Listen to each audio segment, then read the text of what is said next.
maid of honor at a traditional Ghanaian wedding. Way too often, we see white women in relationship with black men, in close proximity to blackness, appropriating that blackness under the disguise of my partner, family are black. Okay. That is way too common.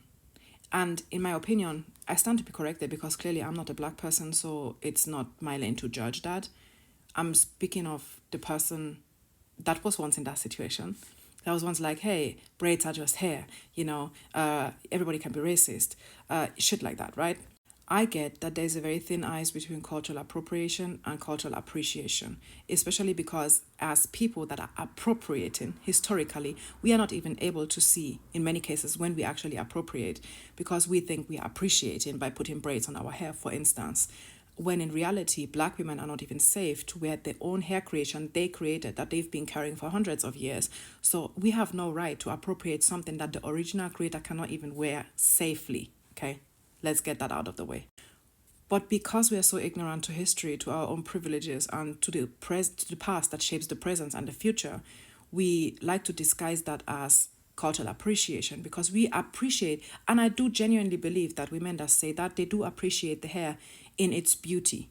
I genuinely think that these people appreciate the beauty in black hairstyles, Afro hairstyles, all types of African braiding hairstyles. I do genuinely believe that these people think, oh my God, it's so beautiful, I want it too.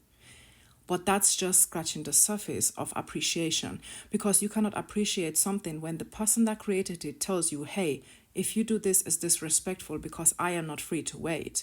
Then that's no longer appreciation. You're then just putting through your will because you think what you say or think is the only thing that matters. You're not being in the position to determine that because you are not on the losing end of history, basically. When in reality, it's not really hard. It's really not hard to not appropriate. When you just sit down with yourself, with your whiteness, and understand how triggering and how microaggressive whiteness is in black spaces at any given time whatsoever, without us wanting to do that or having the intentions to be microaggressive in any way, it's not a personal thing, it's a systemic issue because whiteness has always been in the context or the acting part of violence and of colonialism, of slavery, right? So those things are closely knit together historically. So it's not a personal thing that we can change. It's an historical happening that has already happened and that made us who we are today systemically. And now there is a personal level to being in close proximity to blackness and therefore appreciating cultures that come with that blackness. And I think there's a very easy way you can just do that in an appropriate manner. And that's how my beautiful Mutual did it here. She was the maid of honor at a Ghanaian wedding. Did you see her putting braids on her head? No. Did you see her being overly centering herself, making everything about herself? No, she made this video setting a great example on how you can appreciate a culture that you are not part of because you're in proximity to that culture out of the love you have for the people in that culture. And in my personal opinion, it would be highly disrespectful for her to not accept wearing any traditional wears that is custom in that moment for that occasion, because clearly she was invited to take part in that culture. She was invited to come and join. And she did that in a very respectful way. So I wonder, why are we having such a hard time being appreciative of other cultures instead of appropriating it? When we can just all be like my Mutual did it here, just be appreciative, just accept what you're given and make the best of it. Don't center yourself. Don't make everything about yourself. Don't try and be, I'm the white girl at the black wedding. Shut the fuck up. Nobody cares. Let's not forget that. And let's also not forget that there are different hierarchies in different places of the world.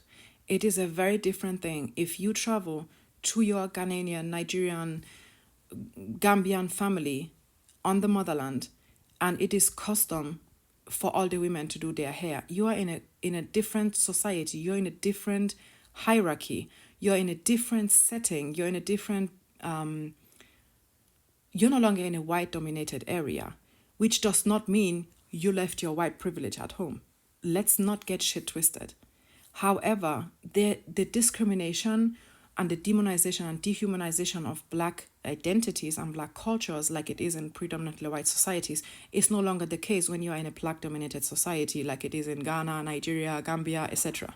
So you traveling to your family and partaking in the customs that is normal for them, that is a tradition, that is culture, that is an everlasting, a routine that comes back every time, for example, every Christmas or every Ramadan or whatever your family celebrates, that is you appreciating your proximity to that family and them allowing you to partake in their cultures. You doing the same things in a predominantly white society is, I think, from my point of view, highly disrespectful and appropriation. It's really not that hard to understand, because sometimes people are like, oh, why is it okay if you do that in Ghana, but it's not okay if you do that in Germany? Because in Ghana, that same woman is not being discriminated upon once she leaves her fucking house just for being black.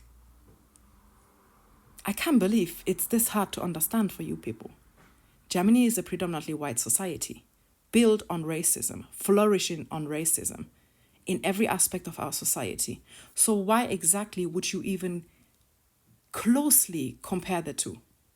I think this video is a very wonderful example of how you can be in proximity to something or somebody without appropriating their identity just for whatever reason. So let's just sit with ourselves for a moment, right? And understand that our whiteness is already systemically made the center. We don't have to, on an interpersonal level, be shouting, I'm the white girl, or the black wedding, or I'm the white girl on whatever occasion. It's not like that.